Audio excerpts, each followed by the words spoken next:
சைவ மதத்திலே 36 தத்துவங்கள். சிவதத்துவம் 5, வித்யா தத்துவம் 7, ஆத்ம தத்துவம் 24, மொத்தம் 36 தத்துவங்கள்.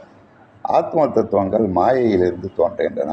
மாயை 3 வகைப்படும்: சுத்த மாயை, அசுத்த மாயை, பிரகிருதி மாயை. இந்த பிரகிருதி மாயையிலிருந்து தனு கர்ண புவன போக பிரகிருதி மாயை முக்குணங்களும் அடங்கியிருக்கும். அதாவது சாத்விக குணம், ராஜச குணம், தாமச குணம். இதிலிருந்து அதாவது சுத்தத்திலிருந்து அந்த கரணங்கள் தோன்றும். மனம், சுத்தம், புத்தி, அகங்காரம். பிறகு மனதிலிருந்து அறிவுக்கருவிகளாகிய மெய்வாய், கண், காது, மூக்கு தோன்றும். பிறகு ராஜச அகங்காரத்திலிருந்து கை, கால், பாதம், உவஸ்தம், வாக்கு 5 தோன்றும்.